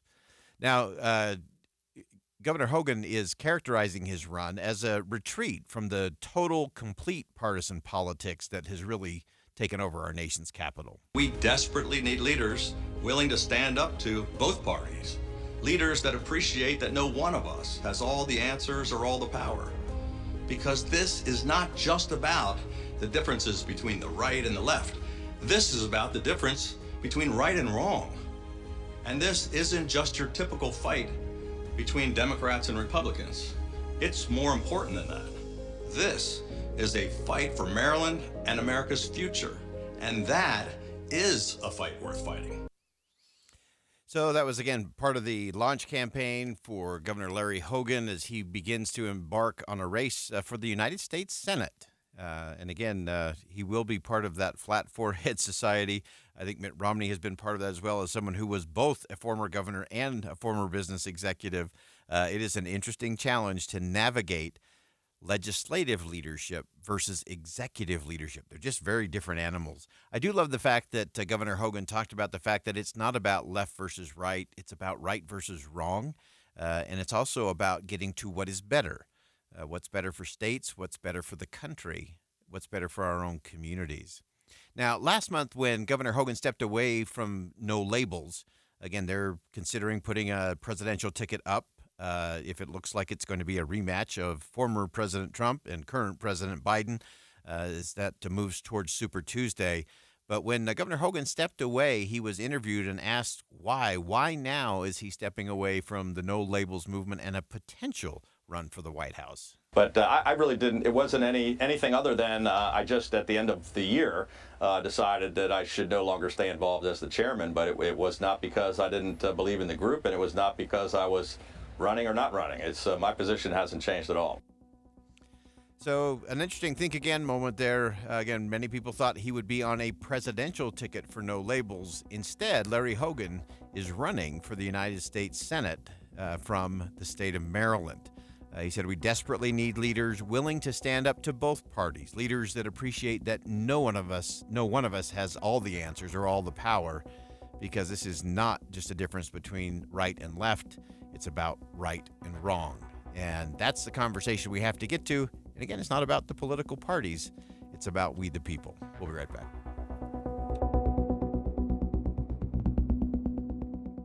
Think again on Inside Sources with Boyd Matheson. The last thing you want in the morning is more noise. The day's just getting started. Maybe you're feeling a little anxious or overwhelmed, and it's not even 8 yet. So catching up on important news stories, some sense of weather and traffic, it shouldn't be stressful. Get a wrap on the day ahead from smart, inviting voices who know you're trying to ease in. Do you love a rainy day? I do, actually. I do too. Tim and Amanda, mornings from 5 to 9. They have you covered on KSL News Radio.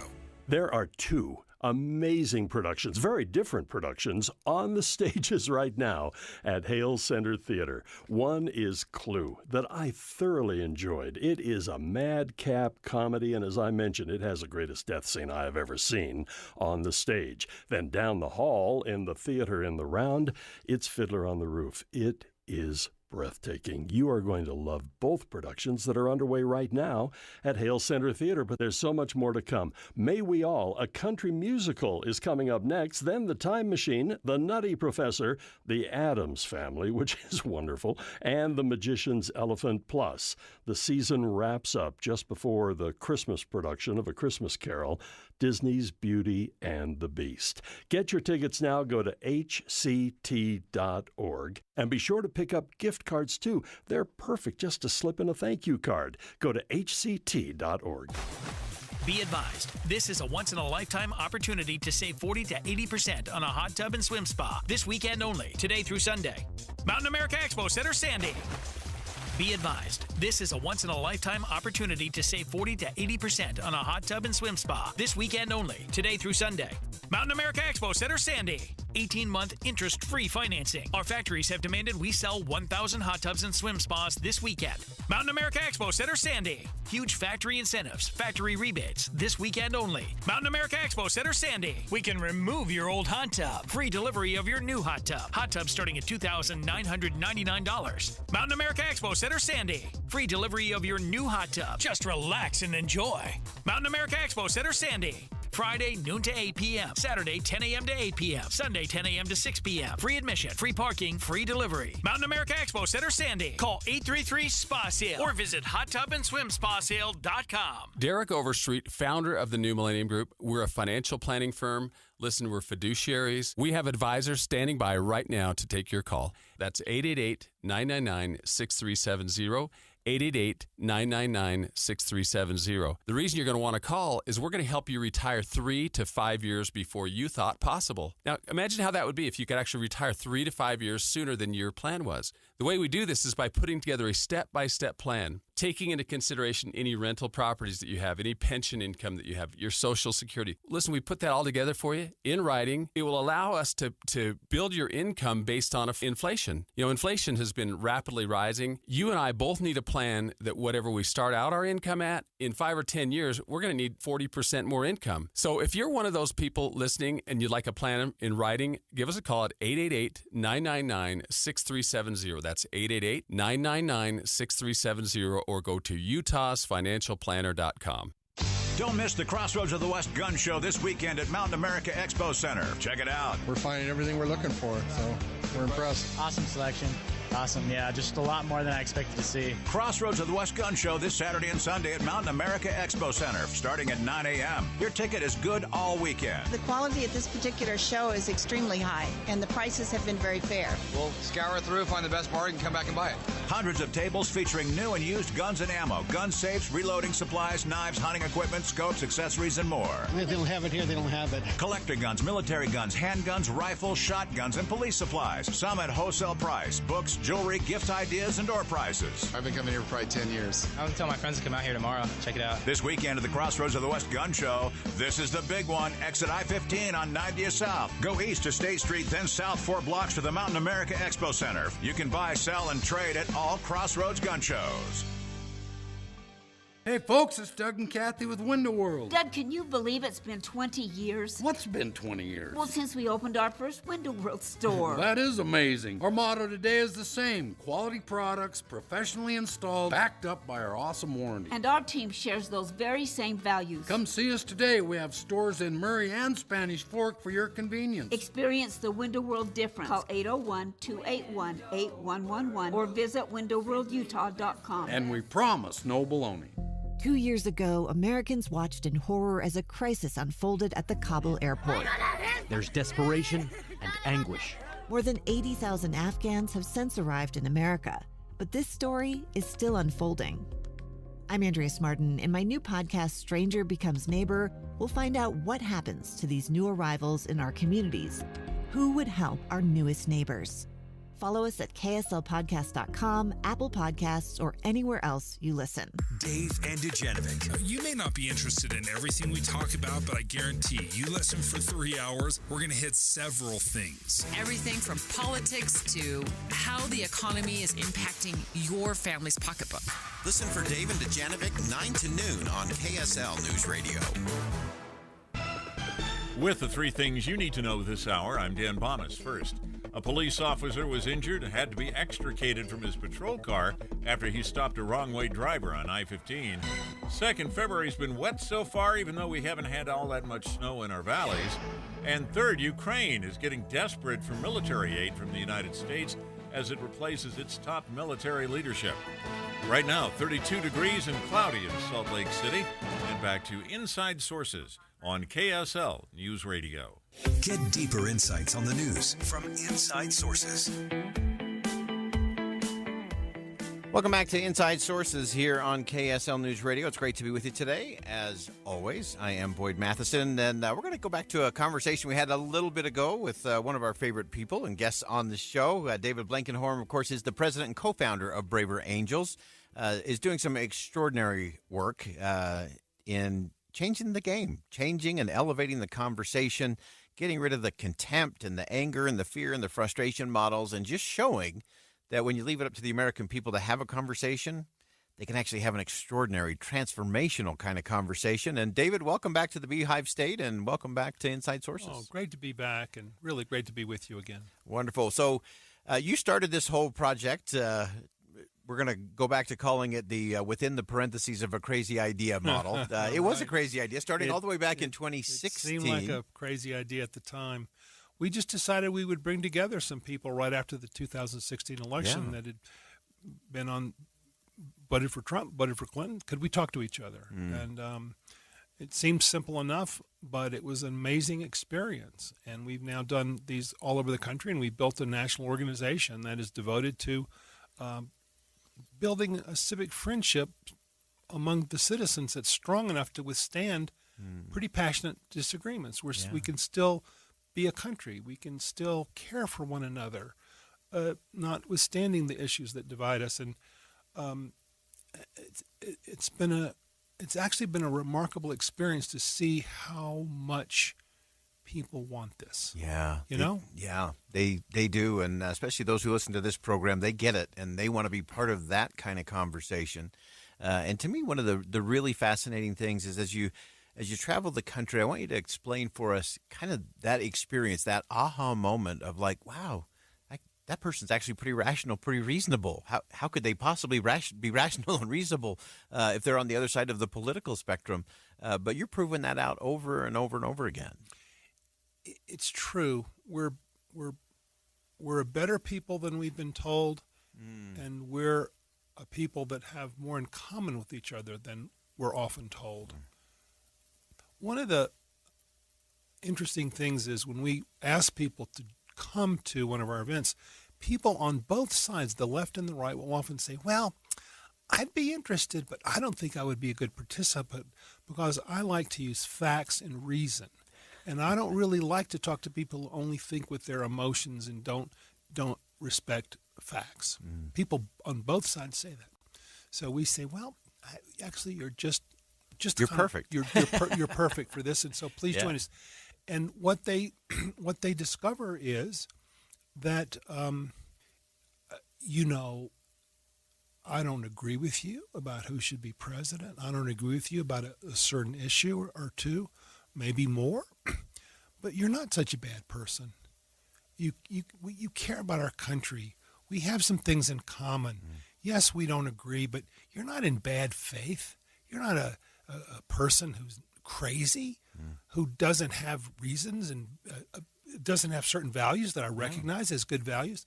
And that's the trick. It's the rediscovering the fact that in a free society where we depend on governing ourselves, we have to have those bonds with each other. Yeah. Not even though obviously we're going to have big disagreements on things. And that's I always say that America is always at its best when it is a country of big ideas, open, even roiling debates about those issues and ideas, and then we all move forward. Yes. And to me, it's this component, and I think you do this so well at Braver Angels, and it's really the magic of and. Rather than the divisiveness of or. Exactly. And to me, that's a real game changer. And I know the way you go about things with Braver Angels, I think, is an important part of what you do to create that space for people to say, wow, I can have an and conversation. Yeah, you don't. Usually you find with almost any issue, it's not a binary. It's not either one thing or the other. There are always shades of gray. There are always nuances.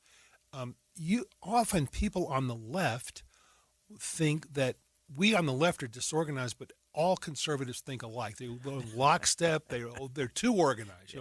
And then people on the right will say, "Oh, we're all divided into libertarians and so." But these left-wing people are like lockstep.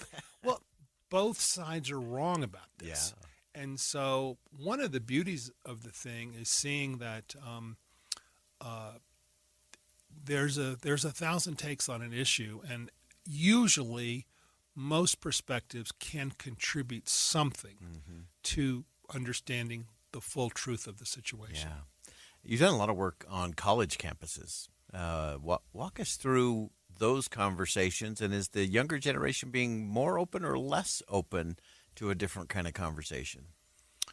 Yeah, we did work on 55 college campuses over the past year. We had 100 student delegates to our most recent annual convention. Yeah. So there's a strong feeling among a lot of younger people that they're not inheriting the best situation from their elders like me, and they would like it to be different. I think there is in some ways more of an openness to communicating, because usually they don't have completely worked out kind of ideological frames. There is a situation on some college campuses, though, where there's a kind of reluctance for students to speak their minds on issues because they feel they'll be blamed or they'll be ostracized or canceled, or sometimes people fear that the professors might even hold it against them if they say something that's not in the mainstream of that campus culture. So they really like what we're doing. Yeah.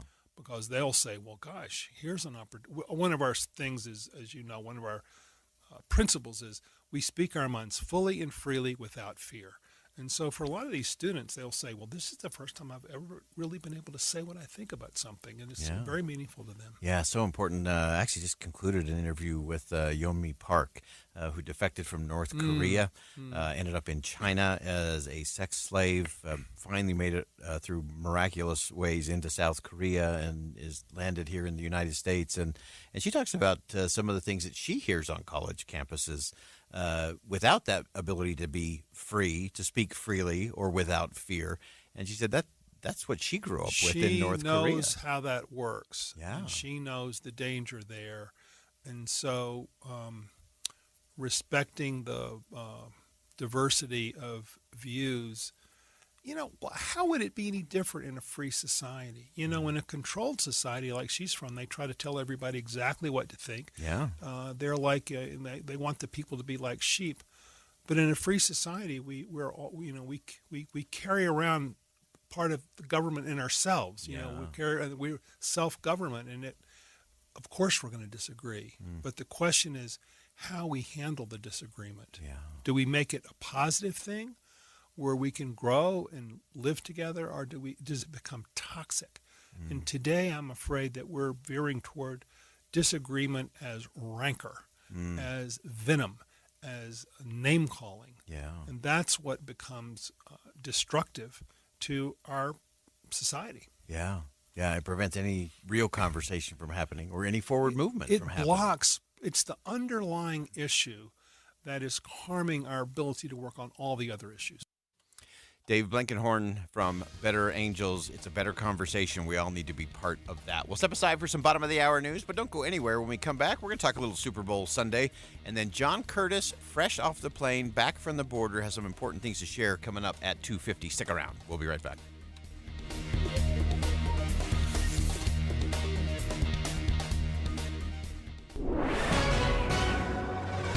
It's 2:30 at KSL News Radio. I'm Dan Bomas. KSL's top local story this hour. A lot of state buildings were left almost empty by the COVID pandemic, and State Senator Luz Escamilla is hoping now to make use of that space by retrofitting some of it to be daycares. Senator Escamilla says the program will allow a partnership with private businesses to provide those services. Businesses, large businesses, but also small businesses will be able to come together as a co-op and apply to be part of this private-public partnership. The program will be piloted on the Wasatch Front before it's rolled out to the rest of the state. Our top national story this hour from ABC News. A police chase that began in Oklahoma ended in Arkansas, with police discovering guns and Molotov cocktails hidden in a stolen U-Haul. An Arkansas police chief hit the van with his car to end the chase. Keith Lindley is a detective in Tontitown, Arkansas. If someone's going to make a foolish decision, run from the police, and they're going to come through Tontitown, then they're going to receive an aggressive response to end that threat to any of our people. And Chief Corey Jennison was treated for injuries in that crash, but he's now back on the job. Your money at this moment, the Dow Jones average closing trading today down 54 points, while the NASDAQ was down 196 points, the S&P 500 down 28 today. And our KSL weather, the snow going to wrap up by tomorrow. The weekend looks dry. That's next. KSL News Time, 2:31. Here's a way to get breaking news updates anywhere you go. At the store or in a work meeting, you can get breaking news on your phone. You can quickly read it, swipe, or click for more. It's super discreet, super fast. That's the app for KSL News Radio. I lost 34 pounds on the SOTA weight loss program, SOTAweightloss.com. And I had done other programs before, but I always just felt like I was sort of on a conveyor belt. Here, eat these frozen meals, come back next week, eat these frozen meals. Yeah. And I thought, if I'm going to do this one more time and it's going to last for the rest of my life, I need somebody to know I have unique challenges. I get up at 3 o'clock in the morning. I need to eat at different times of day. I need energy for that. How are you going to help me with that? And the SOTA nutritionist figured it out. That is the difference maker, and not just while you're trying to reach your goal weight, but even after you reach your weight, they treat you like a person. If you are serious about getting healthy and you're ready for a program that treats you like a person and not a number, you're ready for SOTA Weight Loss. Boy, we can all relate to that, can't we? My daughter lost 42 pounds, and we know they can help you too. If you have struggled with weight loss in the past, end that struggle today. Go to sotaweightloss.com, spelled SOTA, stands for state of the art.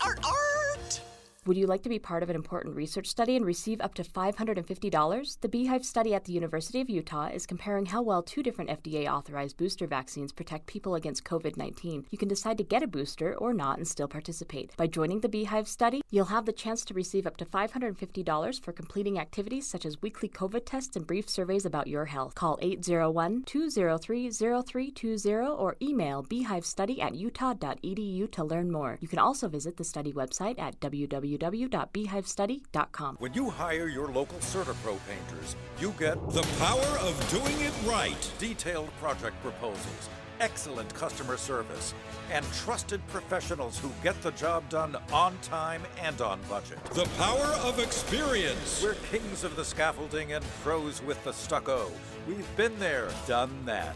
Get your project started at CertaPro.com and get the power of pro. Each CertaPro painter's business is independently owned and operated. It's time for the Sportsman's Vacation and RV Show, February 16th through the 19th at the Mountain America Expo. Save $2 at UtahRVShow.com. Traffic and weather together, brought to you by Sinclair's DinoPay app. Save up to 20 cents per gallon. Here's Ricky Meese. We have a crash in Davis County at the ramp to I-15 at Parish Lane in Centerville. It's out of traffic on the right shoulder. With fresh snow comes fresh tracks at Murdoch Hyundai. Right now, receive 0% for 3 years on a Tucson or Santa Fe. Ricky Meese in the KSL Traffic Center. KSL weather. The scattered snow showers will continue into the evening, but by tomorrow they'll be cleared up, and we'll have a weekend that's dry and cool with a high somewhere in the mid-30s. Right now it's 36 degrees and cloudy. I'm Dan Bomas from the KSL Common Spirit Health Studios. Listen online at kslnewsradio.com. We're Utah's news, traffic, and weather station. Inside Sources. Inside Sources. America's voice of reason. Boyd Matheson on Utah's home for elevated conversation. Inside Sources on KSL News Radio. Well, we know that the cultural event scheduled for Sunday that's really super, the big football game, is Sunday. And I'm sure you've got your party plans all drawn up, recipes ready to go. It is America's biggest day of football. And whether you're watching the game for yourself and are totally into the game, or you're there for the commercials or for the Taylor Swift sighting or the halftime show, it is just a big cultural event. And it says a lot about our culture. It's really an interesting thing. And this year in particular, I think there are some under-the-radar storylines that I find really fascinating. We all love a great underdog story, and we may have the ultimate in that this year with 49ers quarterback Brock Purdy.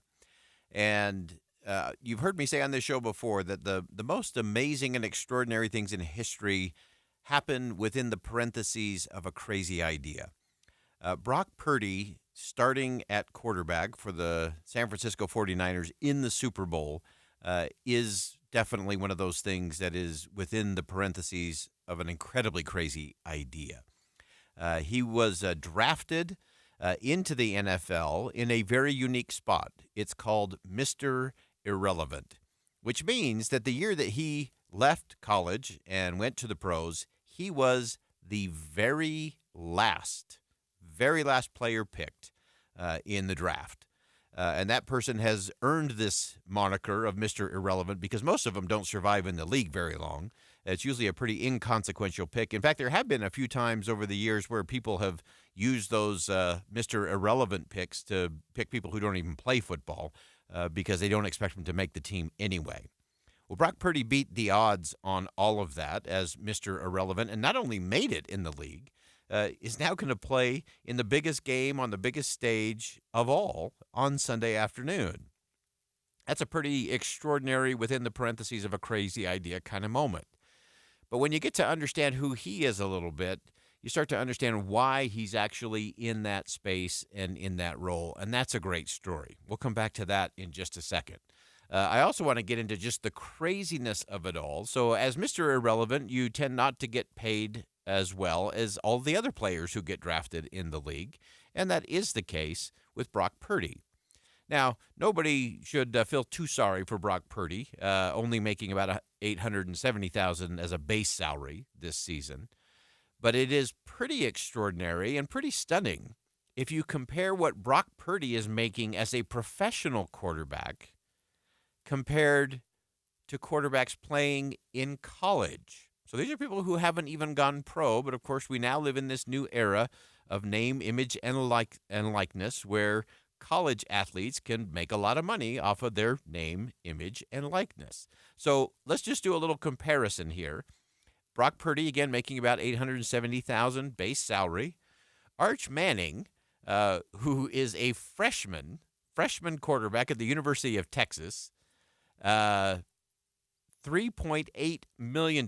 Bryce Young, quarterback at the University of Alabama, $3.5 million. C.J. Stroud, from the quarterback from Ohio State, the Ohio State University, I should say that correctly, $2.9 million.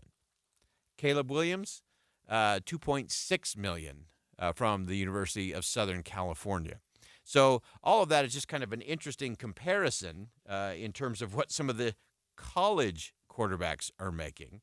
And again, important to know, Arch Manning is not even the starting quarterback at the University of Texas. He was the backup quarterback.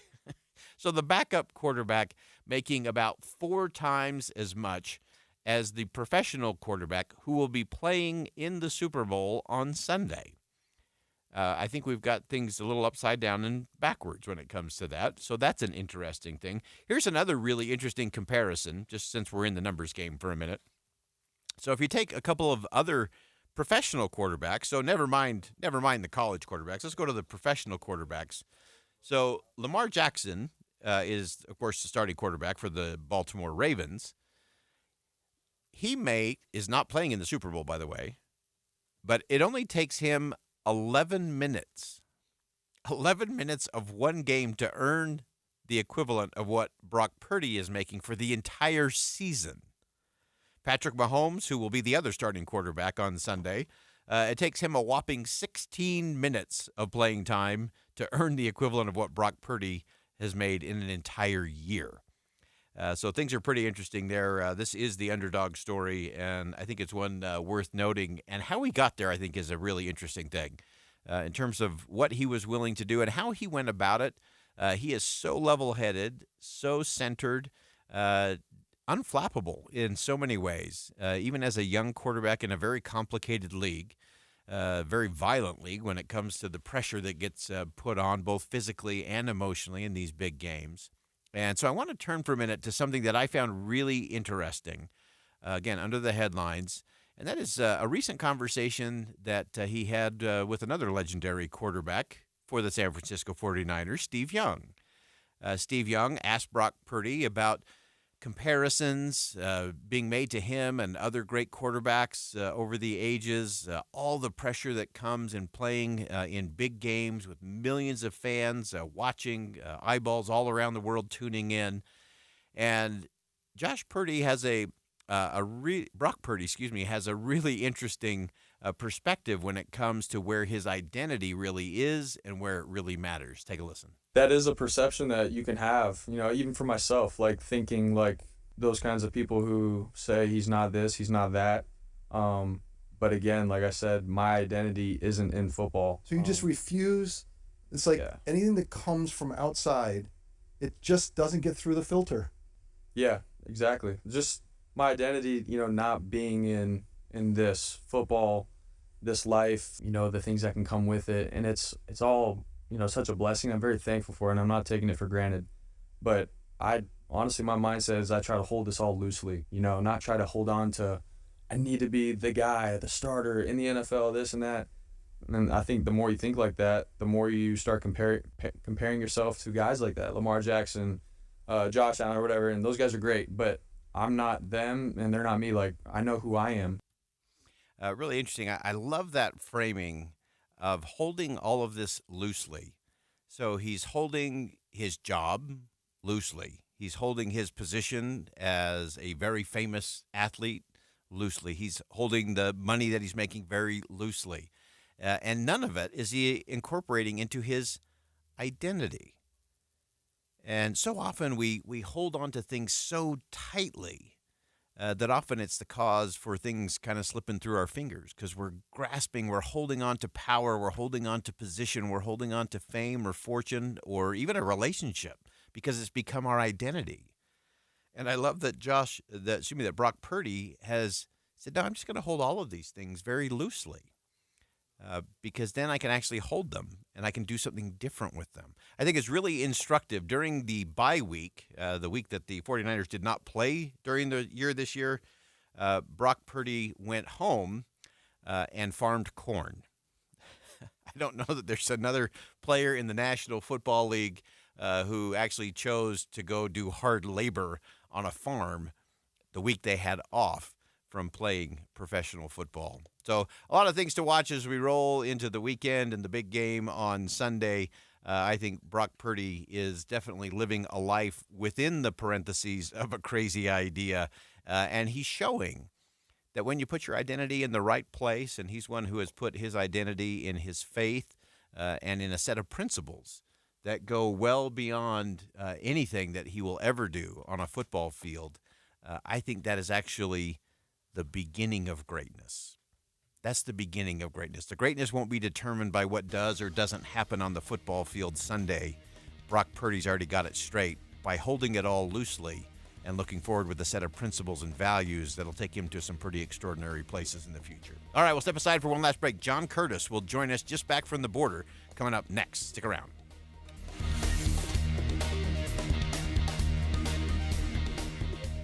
The Supreme Court. Legal experts expect the justices will look for ways to settle the ballot matter while sidestepping the debate over whether Trump engaged in insurrection. And another historic ruling. Colorado Supreme Court says the former president violated the 14th Amendment. It's fascinating that the court now allows you to listen in live. The decision could have long-lasting election consequences for both sides of the aisle. Get balanced coverage here and the decision as soon as it drops. We have you covered on KSL News Radio.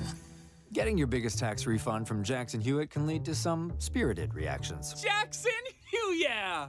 Jackson Hewitt is so sure that you'll get your biggest refund that if they don't, you get your money back plus $100. Jackson Hewitt! And Jackson Hewitt also guarantees the accuracy of your return for life. So don't just sit there. For your biggest refund guaranteed, walk into a Jackson Hewitt today and dance out Jackson Hewitt! Yeah! Right now at Macy's, find great Valentine's Day gift ideas like fragrance gift sets from Yves Saint Laurent, Armani, Carolina Herrera, and more. Plus, take an extra 20% off with your coupon or Macy's card on top of 35 to 60% off fine jewelry she'll love and 25% off chocolate from Godiva.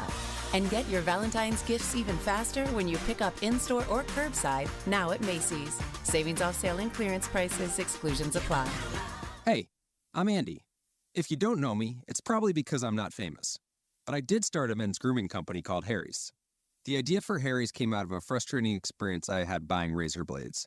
Most brands were overpriced, overdesigned, and out of touch. At Harry's, our approach is simple. Here's our secret. We make sharp, durable blades and sell them at honest prices for as low as $2 each. We care about quality so much that we do some crazy things, like buy a world-class German blade factory. Millions of guys have already made the switch to Harry's, so thank you if you're one of them. And if you're not, we hope you give us a try soon. Harry's is available online and in-store at a retailer near you. Get a $13 trial set for just $3 at harrys.com/news. That's harrys.com/news. Or check us out at your local Costco for a price you can't find anywhere else. Just look for the Chrome Razor with 13 blade refills at your local Costco. You can't miss it. Exclusive to Costco members. Maybe Washington didn't ski. Maybe Lincoln didn't shred. Okay, could be, but I know they'd have no objections to you taking a run in their honor. So get ready. President's Weekend at Bear Lake is simply the best of Utah and the best place to celebrate our president's big days. You'll uncover 3 of the most beautiful cross-country and snowshoeing trails in Utah, or jump into a snowmobile and catch some awesome trails and over 350 miles of backcountry snowmobiling. No matter how you like your winter sports, Bear Lake is ready, and President's Weekend is the perfect time to celebrate. So pack up the family and play your way. And when you choose President's Day to play in the snow, you'll find family-friendly getaway and lodging deals, too. Start at bearlake.org and learn more about President's Day at Bear Lake. bearlake.org. Lodging, activities, family events, even ice fishing. It's winter at its best, all at Bear Lake. Visit bearlake.org for details. bearlake.org. Getting help with plumbing repairs is easier than you think. All you have to do is call Any Hour Services or schedule an appointment at anyhourservices.com. No one helps more homeowners than Any Hour Services. With the 3 things you need to know this hour, I'm Dan Bomas. First, a police chief in Arkansas used his patrol car to stop a stolen U-Haul with guns and Molotov cocktails inside. Second, the state of Utah has office space that could be used for children's daycare. One state senator wants to make that happen. And third, a long-running death penalty case was back before the Utah Supreme Court today. 36 degrees and cloudy right now in Salt Lake City. And back to Inside Sources on KSL News Radio. Hear elevated conversation on crucial issues. Boyd Matheson on Inside Sources.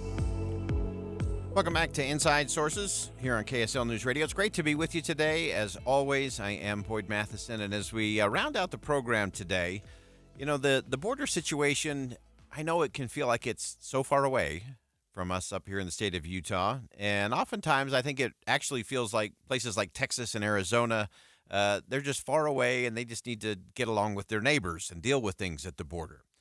Yet we also have to recognize the reality. The federal government is stranding places like Texas with a $4 billion bill in the last 2 years, and not a whole lot of relief in sight. And so as we round out the show today and for the week, we're going to do something we've only done twice in history. So this is the third time in history. I'm going to share the monologue. We have Representative John Curtis, who introduced a border bill this past week and then has been down in Arizona at the border and is just back to the state of Utah. And Representative Curtis, welcome to the show. Oh, Boyd, so great to be with you. I wish we had an hour. Well, good. I'm just going to say on your mark, get set, go. We don't often acquiesce the monologue, but I know you had a lot of things going on this week, both in D.C. and at the border. Give us the rundown. Yes. Well, I've just returned from the border, and I'll tell you, I've been there 3 times. This is my 3rd time, and I learned so much. And the bottom line is we have abdicated the control of the border over to a criminal organization, and the sheriff down there actually said we don't have an immigration problem, we have an organized crime problem. And I saw firsthand that the cartels, the drug cartels, are the ones making decisions about who comes, when they come, where they come, and even if they come into our country. And that's just a really bad place to be. Yeah, I want to unpack that a little bit. Not just a lot there. Not just a border problem, not just an immigration, an organized crime problem. Unpack that a little bit for us. Yeah. So what's happened is the cartels on the Mexico side of the border have this system where they charge people to get them across the border. And the lowest amount that you would come across for is about $5,000. The most would be $50,000 or $60,000. And the discrepancy comes in where you're coming from. If you're Chinese, you pay more. If you want the nice package, you pay more versus the economy package. And if you don't pay that, you don't cross the border. As a matter of fact, and I verified this with 2 different sources. They will shoot. The cartels will shoot anybody who comes across the border without them. And it's just a really unfortunate situation for humanity, for those people coming across the border, for those in those border states, for the entire United States. And that was my aha moment was, all the things you hear about, the fentanyl that comes into Utah is accurate, the number of people that's all coming. But my aha moment was there is actually somebody controlling our border, and it's not us. Wow. If organized crime is controlling the border, and then we have a whole different set of problems and things that we have to deal with. And to me, that is a humanity crisis. If it's the cartels who are deciding who comes across and who doesn't, if the cartels are willing to shoot people trying to cross without them or without paying their fees, we're in a completely different humanity spot in all of this. Yeah, Boyd, listen, I learned, I knew it was bad, but I learned that 60% of the women coming in these caravans are sexually abused. And we're sending unaccompanied children. I don't know what it's happening, but it's not good. And we're not only allowing this, we're actually encouraging it by our policies. Yeah, and I think that's to me, that is the next phase of that conversation is now how do we get to the policy discussion around all of this in terms of what needs to happen? I know you introduced some things this week, so kind of give us a sense of the policy and the principle part of this. So we asked over and over again, what can we be doing as Congress? And without exception, they all responded with the exact same thing, and that is the Remain in Mexico policy. We talked to sheriffs, we talked to BLM, we talked to Border Control, we talked, like everybody we spoke with said, if you would institute the Remain in Mexico policy, 90% of this would stop tomorrow. And that's without spending a dollar, right, on our side, let alone, the infrastructure. By the way, one of the things that was fascinating to me, the section of the border that we pulled up to had a wall, and it's the wall that you would all see in your mind. It was built by President Obama. Next to that, way down the line, was a section built by President Trump. And then next to that, way down the line, was no wall at all. And on the ground were rows and rows and rows and rows of pieces of the wall that had not been constructed, just sitting on the ground. And so, the wall was hardly even a piece of our conversation. We did ask about it, but that's not what they, that wasn't the point of conversation for them. It was policy. So good thing. This is simply some policy and some very simple policy that would dramatically change this. Yeah, I mean, just re-implementing the Stay in Mexico policy, I think completely changes the dynamic on so many of those fronts, on both sides of the border, by the way. And I know one of the things that you introduced this week was to help some of these states with some of these massive, expensive. Give us a little sense of that conversation. Well, it's as if the governor and I were reading each other's minds. I didn't know that he was about to make that announcement, but the bill that we put in said that the federal government, they're assisting at the border. You mentioned $4 billion for Texas. Can you imagine? And that is the federal government's responsibility. So my bill would simply say, the people responsible need to be paying for this. Yeah. And if the Governor Cox sends help down there, the federal government should be paying for that as well. Yeah, no question about that.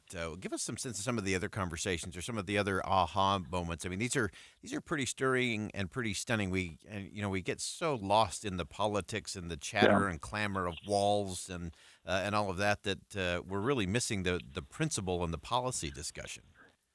I'll tell you something that not a single member of Congress had heard about before we went down there is the impact to trade between Mexico and particularly all of the United States, but particularly these border states.